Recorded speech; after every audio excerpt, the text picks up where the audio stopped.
hardest part so far has to be the this is about a year and a half now into my breakup. So I've overcome a lot. A lot. I would say 80% that I've gotten over the relationship. But the hardest part is the moments of emptiness and loneliness, the depression, not being able to get out of bed, not having a reason to get out of bed, just feeling like, what's the point of everything? Um, Kind of going from living to just surviving. And like everything, it's just a matter of training yourself and out of these things because anything really traumatic, like let's say breakup is a great example. It's full of, I would say, you know at least 100 different symptoms that are associated with the breakup. So I don't want to like call it a disease, but let's say that a breakup is something, I don't know, like a disease or something that happens within the breakup itself. There's within that experience, there's like tons of minor things that all need to be healed. So, the anger, the, sadness, emptiness, the loneliness, and for every breakup, it's so different. If there's children involved, if there's a divorce, they're so complex, relationships. So each one is so unique and has all of its various different little parts to it. And it's important for us to be aware of all those moving parts so that we can address them all, and give them each enough time so that we can heal each part of it. And that's how we can heal the whole thing. For me, the the final stages, I'm in the final stages now, and my ex has been having a very hard time letting go, and has been contacting my family, has spent time visiting my mom. This happened 3 months ago, not long ago, and it makes it difficult for me to like let go because she's still holding on. And so of course, the biggest obstacle for any breakup is hope and letting go of the hope. You need to let go of the hope. And my ex like still clinging on and to hope causes me to like also hold on a little bit to hope and start to fantasize about, oh, what could be, maybe she'll change, blah blah blah blah. And that will never allow you to fully heal. So the hardest part for me now in my final stages is the emptiness that I'm dealing with, the depression, the loneliness, and it's not always, it's just, it comes in waves. And I know how to deal with it. It's just a case of, you see, now I'm focusing on this part, this aspect of the whole breakup. Before, I was dealing with other things, like closer to the time of when the breakup happened. As I'm sure most of you know, you're going through hell. You're going through this hurricane of just pain and suffering and thoughts, and you're just lost. In those moments, it's important to drop the anchor and have a good anchor and reconnect with just solid things that are good for you. I'm not going to go through all the different stages, but that was like for me a big one.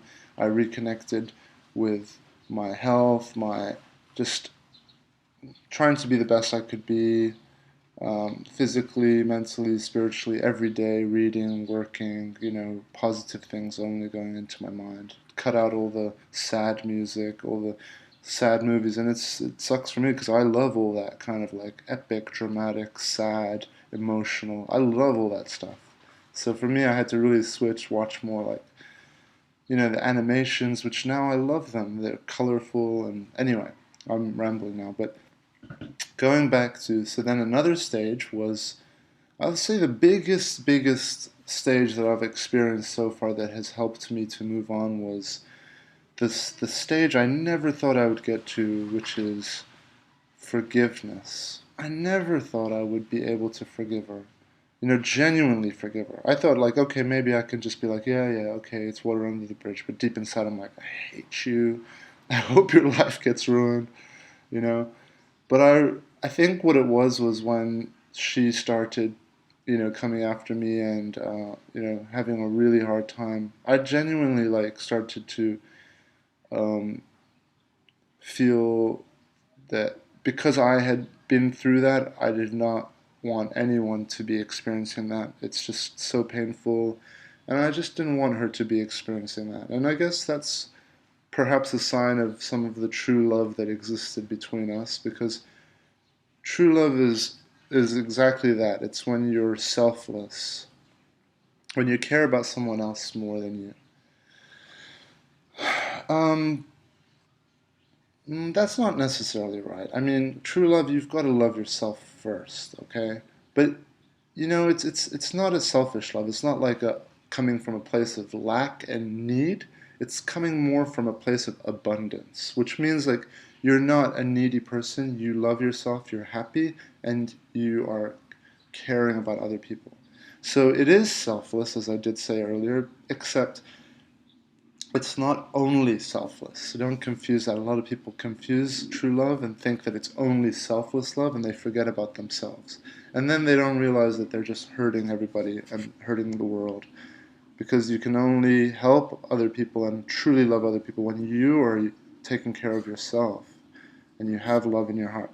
Anyway, so forgiveness was huge. When that happened to me, like it just happened one day, like I just decided, I can't get over her because I have anger towards her.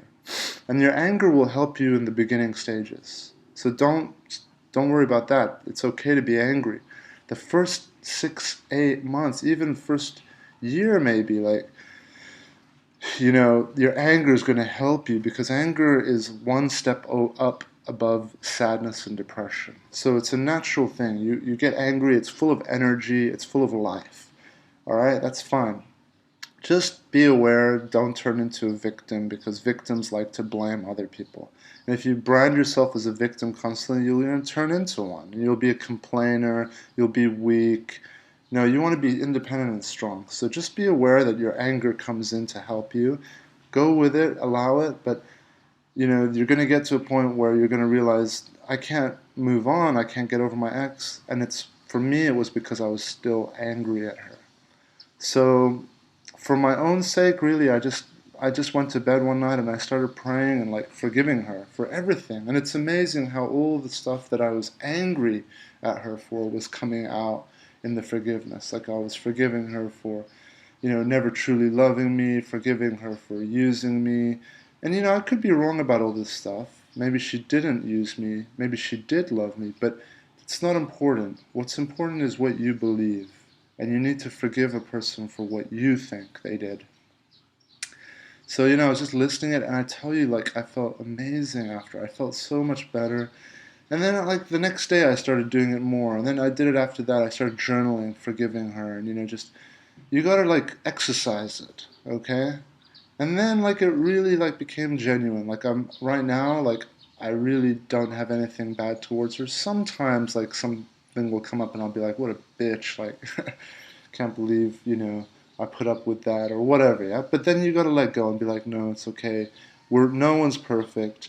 We're all just trying to survive on this earth, and, life is hard, okay? So we just gotta have compassion for each other, and try to understand each other more. And stop being a victim. Stop blaming one another.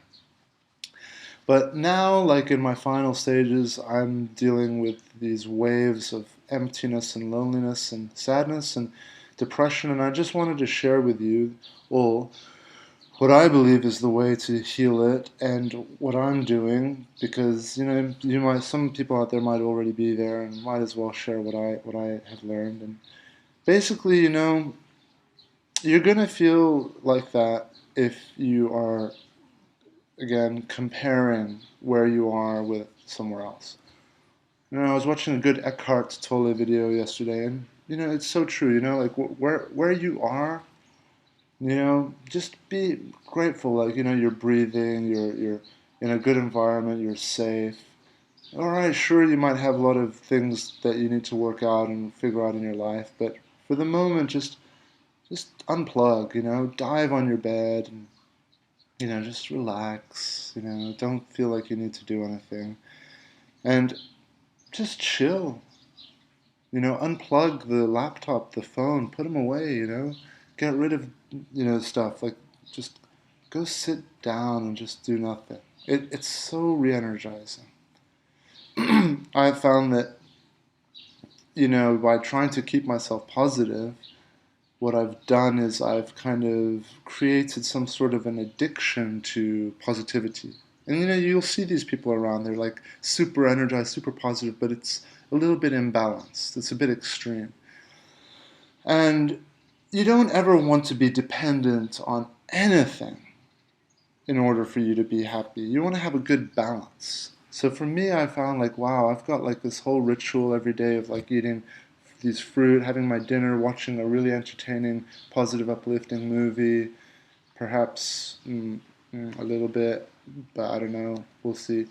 Anyway, I have this ritual, yeah, I do every day of things that I need to do to make me feel good. And there's nothing wrong with that. That's a really good thing to do. But it's good to also be able to be okay without those things.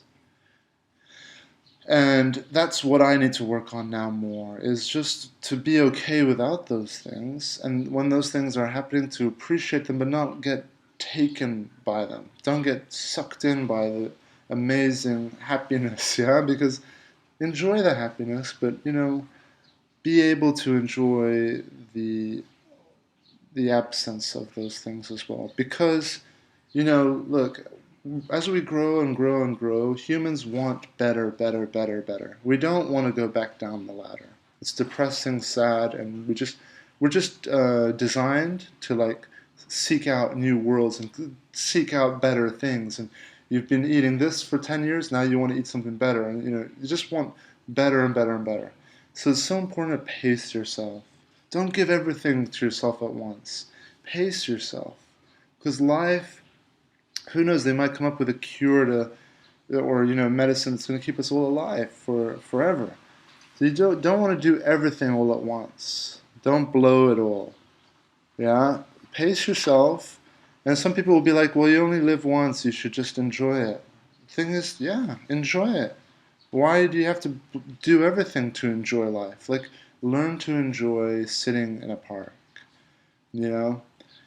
Because I guarantee you, if you can learn to enjoy that, then having an ice cream and watching a movie is going to be just like freaking incredible. Going like on a vacation somewhere is going to be so awesome. So learn to manage, your happiness.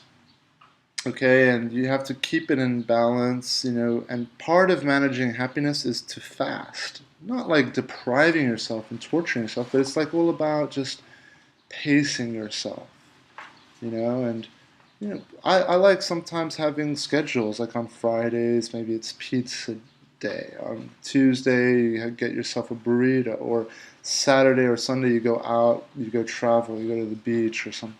Like I think that's really smart, like having some sort of routine.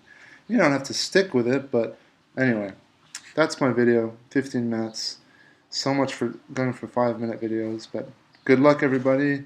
Remember, if you're dealing with this emptiness and depression, this lonely, really just got to just accept it, embrace it, allow those feelings. Don't resist them. Don't like be like, oh, why do I feel like this? Because it's going to make it worse. So just allow it. If you're going to feel depressed and empty, you know, Take it head on. Be like, okay, emptiness, let's go. Come on. Is that all you got? Let's go. Let's feel that emptiness. I want to feel it. Let's go with it. Where is this coming from? What, let's just dive into it. Emptiness, you're welcome. Come, let's have a moment of emptiness. Yeah? That's the best way. And then just ride it out like a wave. It will disappear. But if you like start struggling in that whole emptiness, depression, it's gonna go on for ages, and you're gonna want something to make you feel better, like to text a friend or eat something or have a drink. You're gonna want to do something to like mask it. Rather than that, just dive into it and be like, let's see what you got. All right. Good luck, everybody.